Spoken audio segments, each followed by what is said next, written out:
Yasir Nene Ama masih bersama Anda di Gelar Perkara, Saudara. Motif cemburu seorang suami di Mojokerto, Jawa Timur tega meracuni istrinya hingga kritis. Pelaku mengaku kesal dengan sang istri saat istri tengah membuka warung dan adanya pelanggan pria. Lantas bagaimana kasus ini terungkap? Berikut ini penelusuran dari tim Gelar Perkara.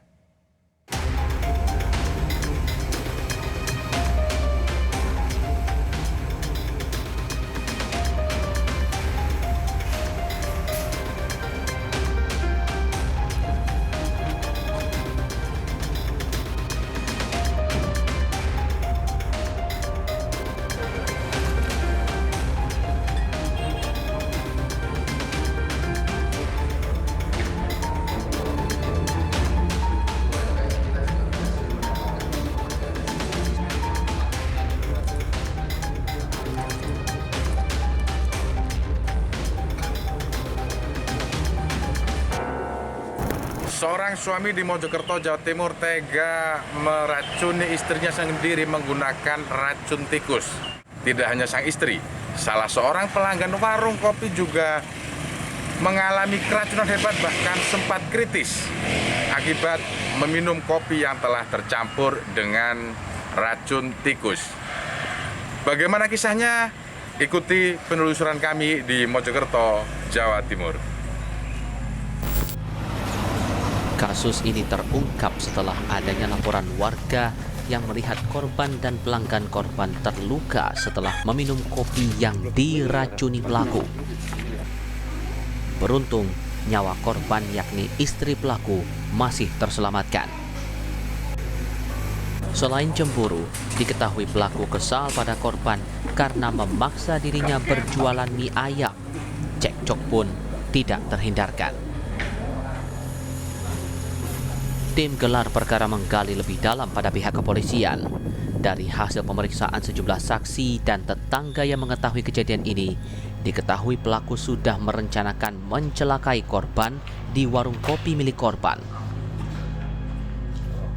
Berangkat dari laporan masyarakat bahwa terjadi sebuah peristiwa keracunan di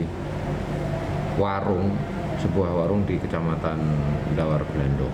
Nah, kemudian saya perintahkan polsek terdekat untuk hadir di sana, mengambil bukti-bukti yang ada di lapangan. Apakah ini keracunan karena ada makanan kadaluarsa atau keracunan adanya perbuatan pidana yang lain. Kita juga mendapatkan ada beberapa petunjuk yang indikasi kuat bahwa ini bukan peristiwa keracunan makanan, tapi ada indikasi permasalahan keluarga. Dari situlah kemudian kita berpikir keras apa sebenarnya yang terjadi, karena kondisi korban, salah satu pelanggan yang waktu itu di posisi dalam keadaan keracunan, itu kondisinya kritis, dirujuk ke IGD Rumah Sakit Islam Sakinah. Awalnya ke sana, Mas. Dan memang saya perintahkan kepada anggota untuk fokus melakukan analisa di TKP. Ini terkait dengan masalah urgensi kita memberikan masukan kepada tim dokter sebenarnya apa yang terjadi kepada korban yang ada di IGD Rumah Sakit Sakinah. Karena diagnosa awal adalah keracunan makanan. Sedangkan keracunan makanan dengan diracun menggunakan pestisida itu tentunya berbeda penanganannya. Target kami adalah bagaimana nyawa ini terselamatkan, jangan sampai ada korban meninggal dunia. Itu targetnya ke sana, karena indikasi kuat dari sejak kita datang ke TKP itu ada indikasi bahwa ini adalah peristiwa percobaan pembunuhan.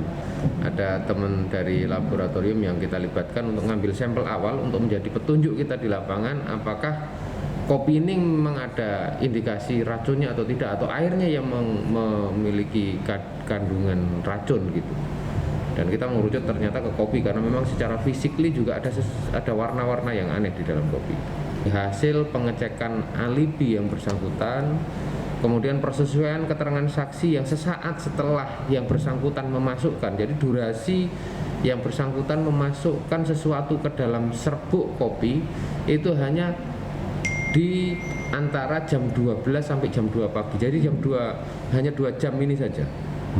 Karena jam 12 itu masih banyak pelanggan di warung kopi itu, dan posisinya jam 2 pagi ada saksi dari warga yang melihat yang bersangkutan melintas di sekitaran rumah. Hasil dari pemeriksaan kita bisa menyimpulkan bahwa ada permasalahan keluarga. Ada permasalahan keluarga, kemudian yang bersangkutan sudah sekitar 2 bulan itu tidak pulang ke rumah yang laki-lakinya. Terus kemudian sekitar 1 bulan sebelumnya itu sudah membeli racun tikus di sebuah toko. Kita juga sudah konfirmasikan di situ. Terus yang bersangkutan juga sepertinya memiliki potensi kecemburuan gitu. Cuman ya mungkin di usia-usia segitu menurut saya sudah tidak masuk logika ya. Kami juga libatkan ahli psikologi, psikiater nanti untuk lebih mendalami psikologi kejiwaan yang bersangkutan. Karena keinginan dia untuk menghabisi istrinya, maka malam Kamis itu di jam 12 sampai jam setengah 1 itu masih ada pelanggan sekitar 6-7 orang juga yang ngopi nongkrong di warung kopi itu. Kemudian sekitar jam setengah 1-an itu ibu ini istirahat karena pelanggannya pada pulang. Nah, sekitar jam 2 ada saksi yang melihat kalau tersangka ini melintas di seputar warung kopi yang bersangkutan. Jadi memang warung kopi itu juga warung kopinya dia, karena ini kan masih suami istri mereka statusnya. Jadi selama ini bagaimana sih hubungan antara tersangka dan korban itu? Saya rasa hasil dari pemeriksaan yang dilakukan penyidikan teman-teman memang ada permasalahan keluarga, jadi kurang baik lah, tidak harmonis itu yang saya lihat. Itu saya lihat sudah bisa kita buktikan karena yang bersangkutan sudah membeli racun tikus. Dalam perspektif penyidik itu kami melihat bahwa ya karena yang tersedia dan mudah dijangkau itu, karena banyak toko-toko pertanian yang menjual pestisida, insektisida yang tujuannya adalah untuk memberantas hama, ya, ada hama tikus, hama wereng dan seterusnya. Itu yang kemudian disalahgunakan. Kondisi korban alhamdulillah membaik karena memang dalam 1 kali 24 jam itu kami bekerja keras untuk memastikan yang bersangkutan ini, korban ini keracunan atau diracun. Karena kalau keracunan kan kemudian pilihannya ada banyak, bisa makanan kadaluarsa, minuman kadaluarsa, atau kondisi fisik tidak bagus kemudian mengkonsumsi yang resisten terhadap tubuh. Ya, sedangkan peristiwa ini kami yakin bahwa ini adalah masuknya bahan racun tikus ke dalam tubuh manusia, jadi penanganannya juga harus khusus. Menerapkan pasal 340 pembunuhan berencana, karena terlihat sekali yang bersangkutan merencanakan pembunuhan sehingga ancaman pidananya adalah hukuman mati atau sekurang-kurangnya 20 tahun penjara. Dan kita juga pasang pasal 53 memastikan bahwa tidak meninggalnya korban itu bukan karena tidak selesainya pelaku melakukan perbuatan pidananya, tapi di situ bisa kami buktikan bahwa tidak meninggalnya karena upaya dokter yang optimal dari hasil TP-TKP yang dilakukan oleh penyidik dan memberikan masukan bahwa ini bukan keracunan tapi diracun. Kepada tim gelar perkara, pelaku mengaku dirinya memang kesal dengan korban. Dirinya telah diusir oleh korban tanpa sebab yang jelas. Karena sakit hati. Kenapa Pak sakit hatinya? Saya itu diusir, nggak punya nggak punya tempat tinggal. Oh, kenapa kok diusir sama istri Pak? Nggak tahu, yang bertengkar gitu. Nah, istri saya itu kena omongannya orang. Kena omongan orang gitu, istri saya itu percaya sama orang. Hubungannya jenengan sama 2 orang korban itu apa hubungannya? Wah, yang satunya itu orang lagi nang warung. Kalau yang satu? Nggak tahu yang satunya. Kalau satunya itu istri Pak ya? istri. Pak, itu kronologi kejadiannya gimana sih Pak? Kalau diusir pun 2 minggu. Yang di Rejo niku. Pun kula niku lali asline punan. Berhubung kula sedinten niku lesu. Dinten Rebo niku ora ketilem. Lapar Pak ya? Ya. Sepeda niku. Pengeluaran tengbuk, motos duit niku gangsal atusan sekawan itu pentol. Kok enten obat niku nek kula tumbuh sakit hati kula tumbuh malih. Setelah itu Pak? Setelah itu obat tikus niku kula pindah. Yang separuh kula buat teng rumah saya, yang separuh saya buang ke kali. Itu belinya di mana Pak? Racun itu Pak? Belinya itu di tetangga saya. Cemburu kali sinten Pak. Ya cemburu dengan siapa Pak? Nek kula iki, Ya. ngapunten nggih saderenge. Nyemburono nek kali sing tiyang nang warung mboten. Mboten blas saestu Pak, mboten Pak. Tidak Pak ya? Mboten. Tapi nek bojo kula nyemburaken kali palikne jelasin niku. Artinya Bapak ini sebenarnya tidak cemburu. Mboten Pak, saestu mboten nek kali tiyang nang warung mboten Pak. Tapi sakit hati Pak ya? Nggih, kuwi sakit hati tok Pak. Katanya saya gak biasa kerja. Cuma gitu dong. Sebenarnya saya ini kerja, cuma kerja saya kan tani kali ngeramut lembu. Ya. Cuma alasan istri saya cuma nggak bisa ngerombong tuh mie ayam, kan perutnya nggak kuat. Ya. Buatan rencana Pak nih. Ya. Dulu saat durunge tahun baru nih kan obat tikus pun tumbas nih. Sudah beli Pak ya sebelumnya. Sudah. Lalu? Sudah beli, saya kan ngeramut tanduran Pak, Ya. tanaman itu.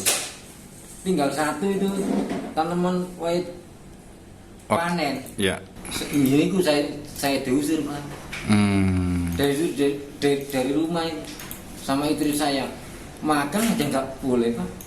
Tidur di pos-pos ngajengi grian ini Pak. Akhirnya sisa racun tikus yang dibeli itu. Sisa satu nih Pak. Lalu saya bawa pulang ke Ndirorejo Pak, mboten merem nek racun niku tasih enten teng Ndirorejo ketutupan gombal niku Pak.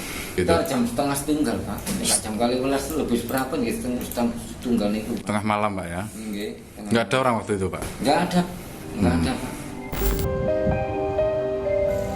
Dari kacamata kriminolog, faktor kurang harmonisnya komunikasi dalam keluarga dan faktor ekonomi disinyalir menjadi penyebab maraknya konflik dan kekerasan dalam rumah tangga. Itu tidak bisa dilepaskan dari faktor kondisi suami itu ya. Kalau saya baca kasusnya itu, suami itu karena sudah tidak bekerja lagi, kemudian si istri itu kebetulan punya usaha warung kopi dan mie ayam ya. Jumlah pembelinya itu sangat banyak, sangat ramai. Nah, dia merasa ada kecemburuan sosial. Karena dia tidak bekerja, pengangguran itu merasa bahwa istrinya ini nanti khawatirnya akan tidak menganggapnya lagi sebagai seorang suami. Nah, itulah mungkin karena kebetulan itu ada pelanggan laki-laki yang datang di situ. Nah, ini nanti khawatirnya ada perhatian khusus dari istrinya terhadap laki-laki itu. Jadi bagaimanapun seorang istri dengan seorang suami ini adalah menunjang dalam kehidupan rumah tangga, dalam keluarga. Apalagi mereka sudah punya satu anak ya. Jadi di sini usaha istri ini sepantasnya didukung oleh suaminya, bukan malah suaminya ini berusaha untuk mencederai istrinya apalagi dengan meracun. Antisipasinya yang pertama adalah komunikasi ya. Dengan komunikasi itu maka akan timbul saling percaya diri ya. Kemudian keterbukaan. Misal suami istri punya handphone ya, tentunya anak juga. Nah, itu tidak usah dipassword itu contohnya ya. Jadi suatu saat kapanpun misal suami membuka HP istrinya, meskipun itu privasi sebenarnya ya, tetapi kan orang itu terkadang kan untuk itu tadi ya, memberikan kesempatan. Ini kita harus terbuka, harus berkomunikasi lah. Itulah caranya kalau menurut saya. Jadi saling terbuka, komunikasi dengan siapa, istrinya, suaminya dengan siapa, anaknya dengan siapa, itu sama-sama saling terbuka. Kalau ada permasalahan lebih baik diungkap, jangan diceritakan kepada orang lain, malah keluarganya itu tempat curhatnya. Ekonomi selalu menjadi salah satu alasan percekcokan atau pertengkaran dalam rumah tangga. Maka Kedewasaan pikiran, komunikasi yang terbuka diperlukan di dalam keluarga agar hal-hal yang tidak diinginkan bisa terkomunikasikan dengan baik dan tidak ada salah satu pihak yang dirugikan. Dari Mojokerto, Jawa Timur, Muhammad Syafiuddin melaporkan.